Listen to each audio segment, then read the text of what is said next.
advertising bans and the policies that social media platforms have in place are well-intentioned in terms of wanting to make sure, right, that inappropriate content isn't being displayed for people who don't want to see it or for minors. But it's interesting, right, because if we look at the algorithms that are fielding these advertisements, we see that. All right, welcome to another episode of Life Sciences 360. My guest today is Bethany Corbin. She is the co-founder of FEMInnovation and managing partner and attorney at Women's Health Innovation Consulting. Welcome to the show, Bethany. Thank you so much for having me. I want to start off by asking you, what's your backstory or personal story that fueled sort of the passion for championing women's health and getting into this field? Yeah, it's interesting because whenever I went to law school, because I am an attorney, FemTech was not even coined at that point in time. So it wasn't as if I went into law school with this perfect plan of wanting to go into women's healthcare and be in the women's health industry. I actually started my legal career in financial services and litigation. So something totally different. And I absolutely hated it. And so like many people, I was starting to find ways in which I could pivot to something that I was more passionate about. I'd always been passionate about healthcare because my mom has been involved with the healthcare system with a chronic illness since I was 8. And I was actually her primary caregiver for a significant portion of my early life. And so I thought maybe there's a way that I can help to make the healthcare system better based on the experiences that I've had. So I switched into healthcare law. I was working at big law in Washington, D.C. for a while, went and was a law professor. And that was really when I came across the term FemTech for the first time. It was around 2018. And I got really excited, really interested, decided to go back into the practice of law. And then lo and behold, had my own women's health issue very unexpectedly. And so having to navigate the women's health journey as a patient instead of an attorney and a caregiver was something that was completely different. And as I researched my condition, I learned that 80% of women will have fibroids at some point in their life. And so I asked my doctor, I said, great, where's the pill for this? And she goes, no, we haven't had a lot of inventions and innovation in fibroids in more than 30 years. Our standard treatment is still a hysterectomy. And so that just outraged me. And I thought, okay, well, after I go through this, I really want to help more women's health founders get their products to life faster because we need to innovate in this industry. And that's really where my passion came from. Yeah, it's so amazing. I talk to many people who are in life sciences, and there's nothing like being in that shoes of a patient, whether it's you or somebody in your family. Like I know so many colleagues who I worked with in companies that were developing therapies for cancer, but then their family or somebody in there that they know ended up taking those treatments and they saw firsthand the impact on their lives. Like that, there's nothing that replaces that. And I know many people in life sciences industry are fueled to wake up and go to work just because of that reason. So that's really amazing. Yeah, no, that's absolutely right. And that's the thing, too, that we've seen in the FemTech industry is so many of the founders are in this industry because of the personal experiences that they've had and their desire to make sure that nobody else suffers the same way that they have. So I think that's really one of the unique things about FemTech is just all of the interconnected and personal stories. And it's very unfortunate that when you go to conferences or events with other FemTech founders, that is just the common theme, right? Is everybody there really has a story. Yeah.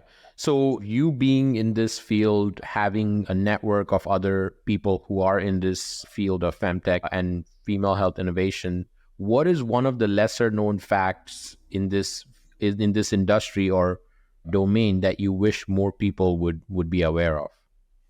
Yeah, it's a great question. There's actually a couple. So everyone is really aware of the fact that women are driving 80% of the consumer spending decisions with respect to healthcare. That's one of the most popular cited statistics. The problem, though, that a lot of people don't understand is even though we're driving a large majority of spending, we actually don't have a system in which healthcare products can be advertised to women in an effective way. So, and I'll give you an example. There's actually right now an FTC, Federal Trade Commission investigation going on and complaint that has been filed about the advertising practices of Facebook and other social media companies because all of these FemTech products that are in the market, they cannot advertise to women on the proper social media channels because of the long-standing conflation of women's health with sexuality. And so oftentimes these advertisements are getting blocked or banned and accounts are getting taken offline because of the way in which women's health is being talked about and conflated with something that's inappropriate. And so you might see advertisements for erectile dysfunction, right, which are pretty explicit. And then you might see a women's health advertisement that talks about polycystic ovary syndrome, right, and just has actual statistics, and that advertisement gets blocked. And so that's something I think is not being talked about enough in the women's health industry. We have so much power as consumers. We drive so much of the healthcare decision making, and yet we can't get the information that we need about the FemTech products that are out there because of those advertising bans.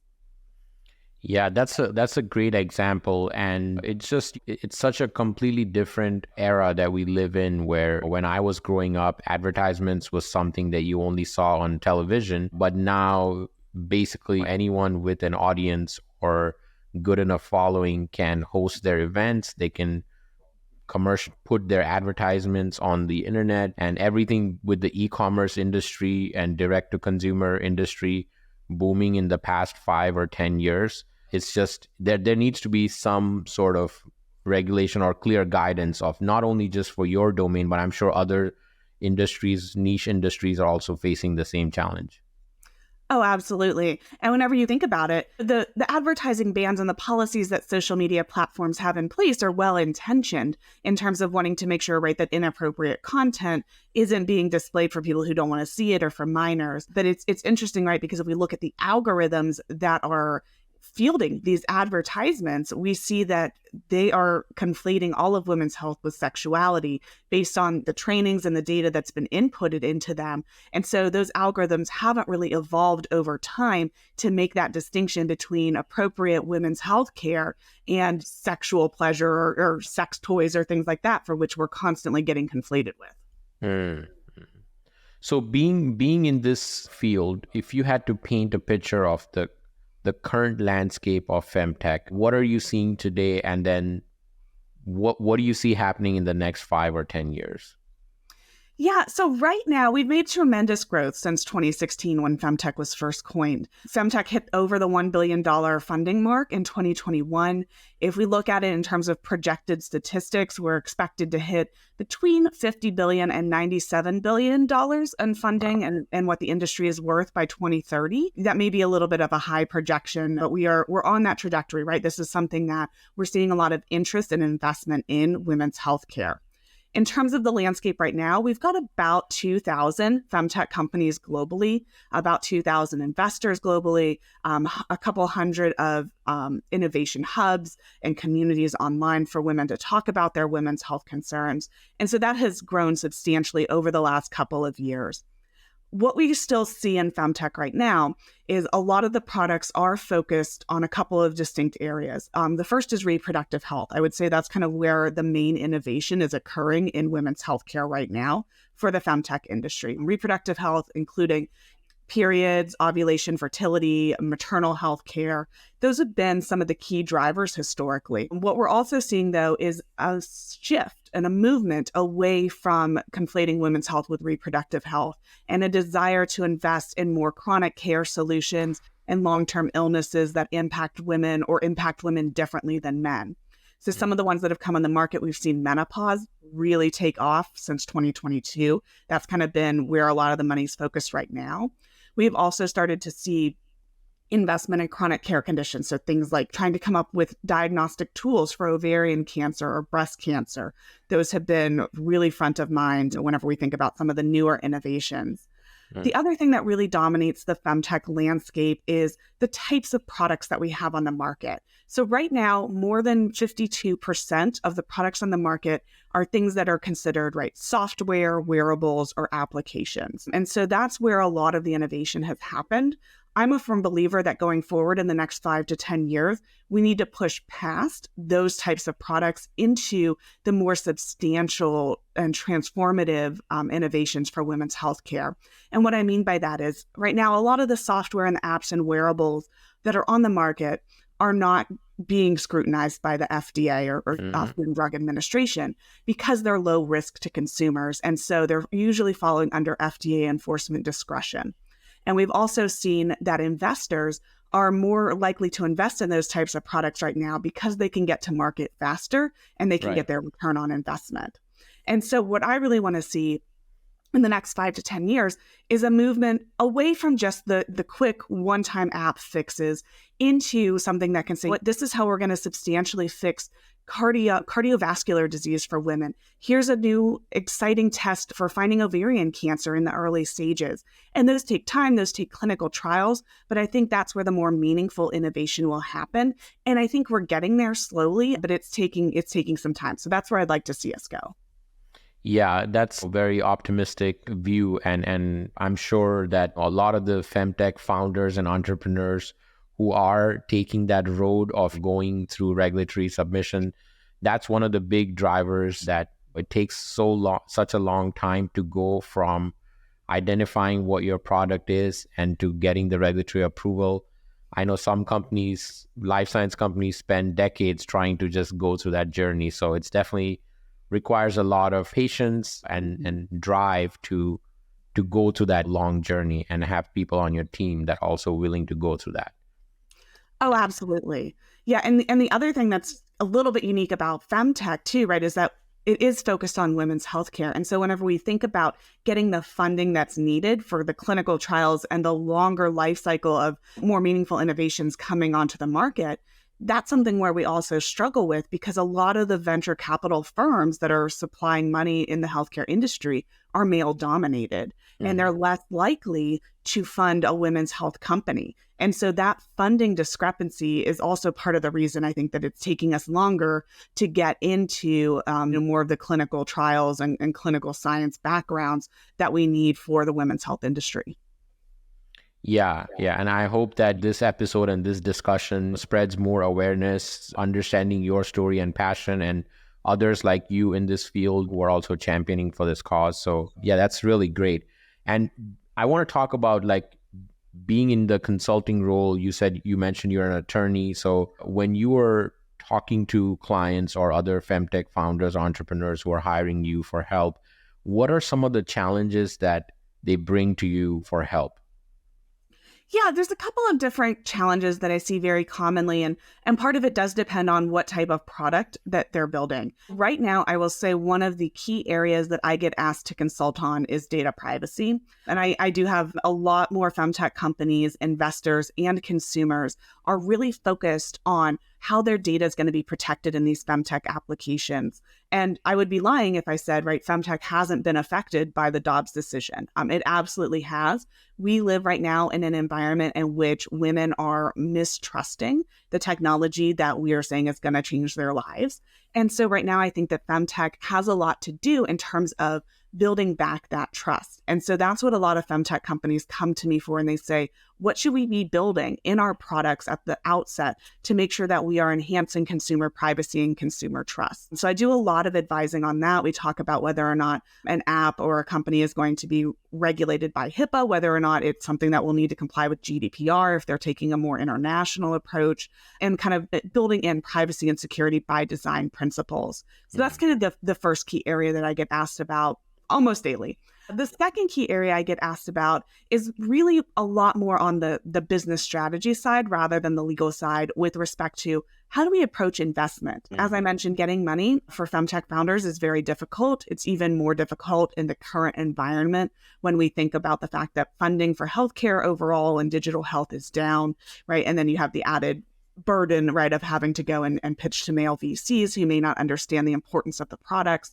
And so in that landscape, I oftentimes get asked, how should we be building our investment strategy? Where should we be going? One of the conversations that I have a lot has to do with non-dilutive funding and grants as alternative opportunities to venture capital investment. And so really helping founders get not only their strategy in place, but also their document sets ready for investors to take a look at, helping them determine their differentiators in the market. I think differentiation is really one of the key factors that has come out out of a lot of the conversations I've had with investors this year is they've got to start seeing something different than the current products on the market in order to make it worthwhile to invest in. So data privacy and investment are very frequently discussed topics that I see with founders.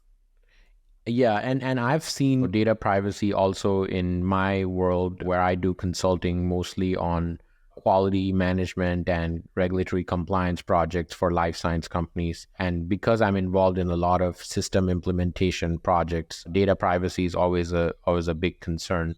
And now with artificial intelligence coming into the mix, there is a big concern with how do we create the boundaries, or how do we create the fence for not introducing intentional bias or something into the AI, because some of those around how can companies make sure that employees and everyone that has access to this data understands the importance. Yes, having a policy or a procedure, it doesn't always work. You have to have more boots on the ground awareness. So do you have any strategies of how clients do that in your field? Yeah, it's a great question. I find that oftentimes it's got to be something that starts from the top down, because if your C-suite, right, your board of directors aren't buying into the notion of privacy, then that just sets the tone for the entire company to have a more relaxed view of data privacy. We see this oftentimes in the structure and the culture of the company, and whether or not that culture is focused more on providing a solution for consumers versus monetizing the application or the device that they've created. Oftentimes for companies that are more focused on getting to market quickly and making money, we find that they tend to have more relaxed privacy protocols and less of a culture of compliance when it comes to privacy. They're also the companies that are typically going to be more likely to sell or monetize the women's health data.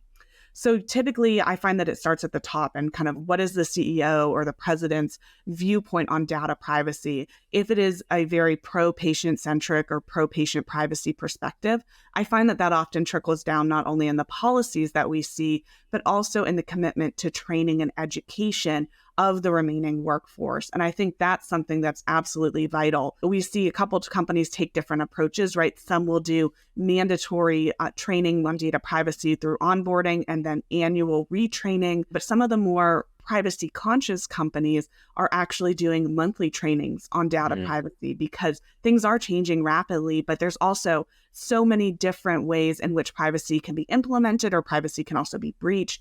And so making sure that they're staying ahead, auditing and doing their monitoring and internal system controls as well to make sure that role-based access controls are in place and being adhered to. Those are some of the key functions that we see in companies that take a very proactive stance on privacy. And I will also say in the FemTech industry, since this has become a key concern post-Dobbs, we've also seen some companies dabble in, okay, how do we anonymize our applications, right? Or can we put together anonymous modes for our customers and consumers? And so I see a lot of confusion with companies around anonymization. I see companies trying to do the right thing, but then potentially misleading consumers as there's no standardized definition or protocols for anonymization yet. So I see companies moving in the right direction. And I think there's still kind of a fine line to walk between what they're able to implement and how that's conveyed to consumers as well. Yeah, like you mentioned, it has to happen from the top down. And if the management does not bought into this, any other strategy or external help from consultants, whatever it is, doesn't really work if they're not bought into this idea that this is something they need to do for their business operations or progress. I want to jump into like the stuff that you're doing with your advocacy and community engagement initiatives. So I was researching and I read your experience about testifying before the Maryland Cybersecurity Council. Can you just explain what was that and how do you think, what were the implications of that on women's health? Yeah, so I had the honor of testifying before the Maryland Cybersecurity Council's ad hoc committee. And this was relatively soon after the Dobbs decision came out last year, it was a couple of months later. And what Marilyn was trying to decide was really what data protection and cybersecurity protections should they put in place for women's health data, given the fact that now reproductive data has the potential to be used against women to prosecute abortions. And so that was really one of the key concerns. And they invited several of us with different backgrounds and expertise to come and talk about kind of the history of data privacy in women's health and what we were seeing on the ground. And it was very powerful to be able to talk about and bring into that conversation the FemTech industry, because not only are we talking about women's health data, right, that's being used by their providers, and I think that was a key portion of the discussion, but we also had to consider the non-HIPAA applications of health data out there, because that's where a lot of FemTech companies fall into. And so it was wonderful to be able to bring that aspect and say, great, you're talking about how can we protect healthcare data when it's in the provider setting, but here's also how we should be thinking about it when we think about FemTech applications and other settings that aren't as heavily regulated under federal and state laws. So that was a wonderful opportunity to get out there and get our voices heard about how we should be protecting women. And they're working on legislation following that discussion. And it really just underscores the need for all of us to make our voices heard. There have been some significant advancements in reproductive health legislation across different states. I think California just signed into effect some more telemedicine abortion protections as well. And so kind of being on the ground as one of those advocates is a phenomenal experience. But also seeing the work that my colleagues are doing in those same spaces and how they're making their own voices heard as well, I think is very powerful. Yeah, and I know you've been asked this question before. You've done your part, right? You participated in this, and you are a big advocate, and you are doing your community engagement initiatives. But what more projects or initiatives would you want to see from different states or different communities in this area? Like, what is it that you would like to see more of towards community engagement? Yeah, it's a fantastic question. One of the things that's really top of mind for me, and also that I'm working with a couple of policy advocates on building, is I want to see more communication and collaboration between regulators, especially the FDA and the FTC and HHS and the FemTech community. Because I think that with these public-private partnerships, we have a huge potential to work with regulators and get regulation in the areas where it's most needed, rather than having regulation imposed from the top down on our industry in ways that might not be practical or feasible, but also in ways that may not further all of the different goals of the stakeholders in this industry.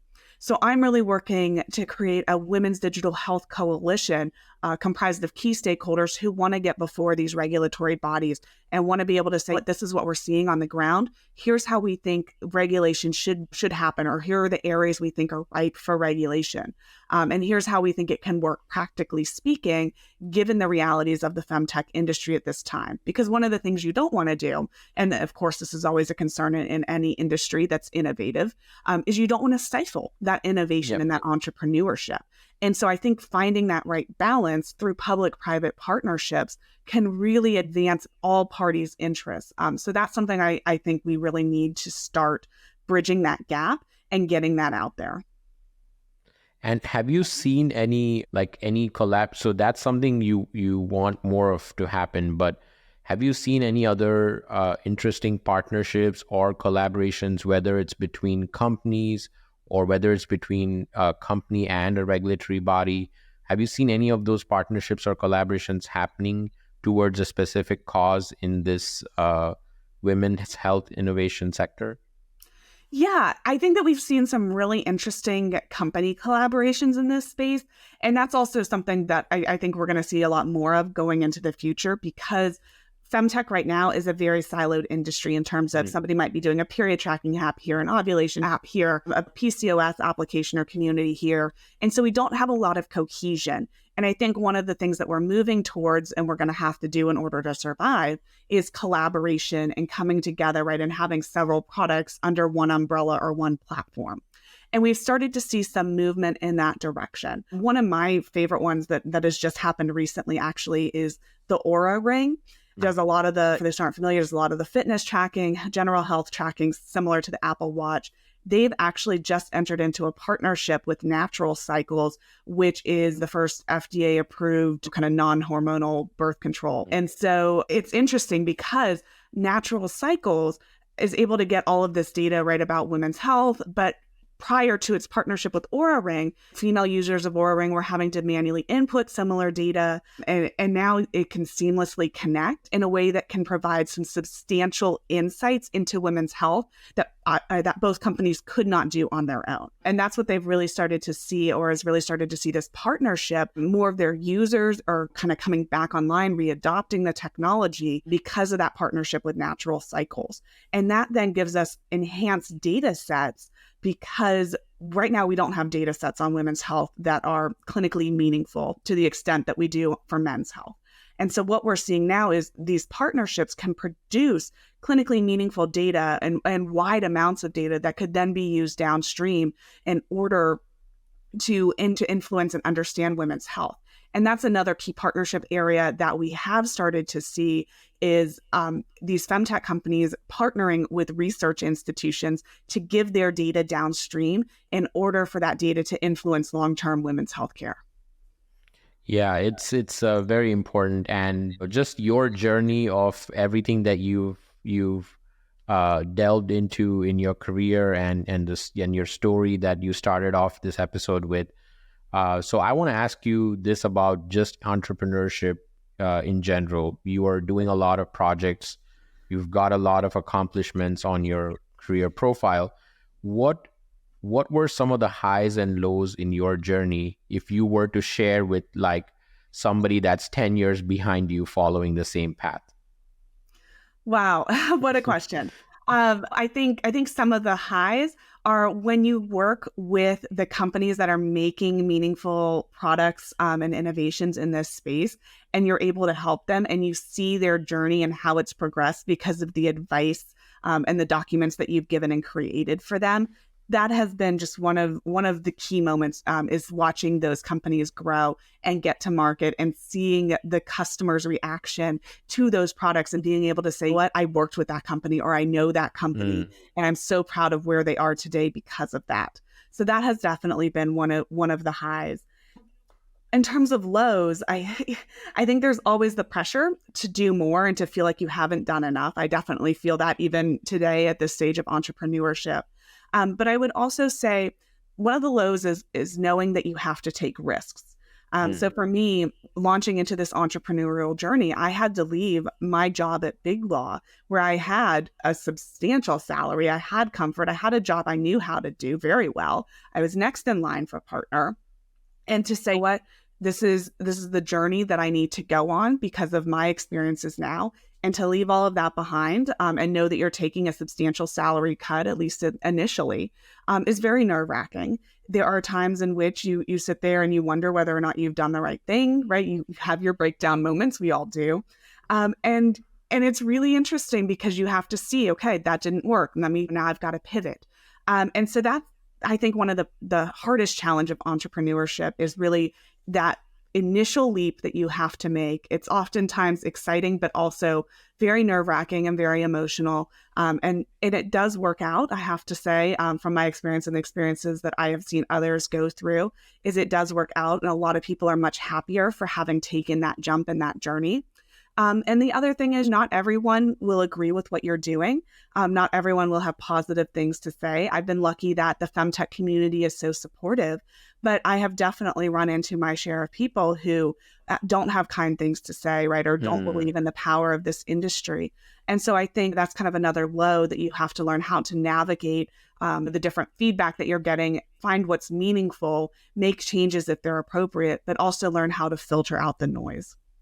Yeah, definitely. Yeah, I 100% agree with you. The ability to adapt, because entrepreneurship is always, there's highs and lows in months, in years, and in days, right? You have to know how to go through each of those. And that's one of the things I've learned in the last 2 years since I started my entrepreneurship journey. But I'm still learning. I'm not perfect, but it's definitely something it's a challenging piece of being in this field. So it absolutely is. And I think too, what also is difficult is that oftentimes we don't see the behind the scenes of somebody else's entrepreneurship journey, right? We see that highlight reel on social media or where they are today. And we just assume, wow, they got there. That must have been easy for them.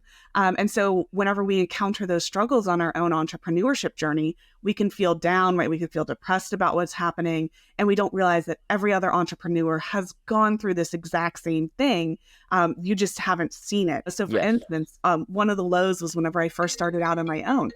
I created a legal course that I thought would be a great offering for FemTech companies. I was like, great, I've got this 10-week course. It should be very, very attractive to companies. Nobody signed up, right? Not one. 0 people signed up. And I thought, wow, this is a very deflating moment, right? Because I had built something, I had poured a lot of energy into it. I thought it was going to be a market need. And it just, the fit just wasn't there. And so that's something, right, that a lot of people don't know. They never saw kind of what happened. They saw the public facing announcements for it. And then they never know, okay, did that succeed or did that fail? So we all have those types of opportunities and those types of failures. And it's taking that, right, and learning to pivot. And you say, okay, maybe people don't want a 10-week legal course. Maybe they want a 10-week course that includes product development, partnership opportunities, marketing advice, right? You take that, you transform it, you pivot, and then you are able to kind of relaunch and go back out with maybe what's a more successful product. Yeah. Definitely with social media, I think most of the times the aspects of being an entrepreneur that are highlighted are mostly the highs or the end goals of what somebody achieved.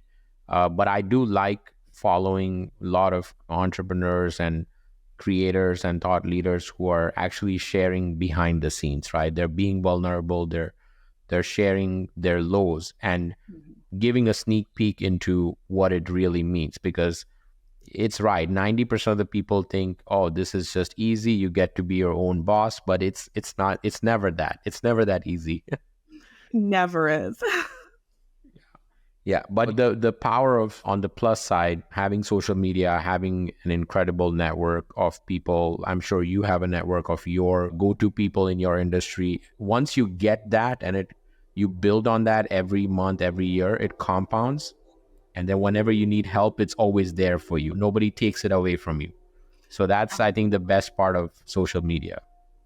I agree. And I think that's also a powerful point too, is you don't know how others are perceiving you. That was something that always surprises me, is people often come to me and they say, oh my gosh, I've been a follower of yours for the last couple of years, or I see you everywhere. And you sit there and you think, oh, I don't feel like I'm everywhere. I don't feel like I'm on social media or I'm at all these conferences, because I only see the ones that I didn't get, right? I only see what more I could be doing versus seeing the impact and the inspiration that I'm having on other people. So sometimes you just don't have that other insight, and you have this tendency to feel like you always have to do more. And it's sometimes nice to get that feedback from other people and kind of how they're perceiving the work you're doing, and to take a step back and say, you know what I have accomplished to date is great. Yeah, here's where I want to go in the next 5 years. But don't forget to take time to kind of recognize where you are right now in your journey and how far you've come just in the last 6 months or a year. Yeah, thanks. This has been a really amazing episode, because there's so much different content and different topics that I normally don't discuss with guests. And I'm so glad that you accepted the request to come on the show. I'm sure the audience are going to also find something refreshing and unique in this episode with what you're doing. Your passion, your energy is contagious, and keep doing what you're doing. For the audience who's listening into this episode, where can they connect with you, learn more about you? I know you're also writing a book. If you want to give a shout out to that, where can people get in touch with you? Absolutely. So I'm very active on LinkedIn. It's linkedin.com/in/Bethany Corbin. You can also find us at FEMInnovation.com. And my personal website is BethanyCorbin.com. I am working with the American Health Law Association on getting out the first book that focuses on healthcare innovation and really what both founders and attorneys need to know to build successful careers and companies in this space. So working with some co-authors on that. Very excited for that book. Should be out hopefully in 2024. Wow, that's huge and much needed. Yeah, and any final thoughts before we wrap this up? I'm just so thankful that you came to the show and you shared everything that you did. Well, thank you so much for having me. The one last piece of advice I will leave people with is if you can do one thing each day that furthers your passion, right, your career, where you would like to be in a year or two, do that one thing. For me, I said, what if I could connect with one person or if I could make one LinkedIn post, that will get me towards my goal. It took me 5 minutes each day. And as a result, I was able to become a thought leader in women's health in under a year. So just think of how powerful kind of that one thing that you can do is and go from there. Yep, that's very useful advice. I can tell you that I've done it for the last 365 days and it does work. But you have to do it for a year at least before you see any results. Absolutely. Yeah. Thank you so much, Bethany. I wish you a great week ahead and rooting for everything that you're doing, all the projects, rooting for you from the sidelines. Thank you.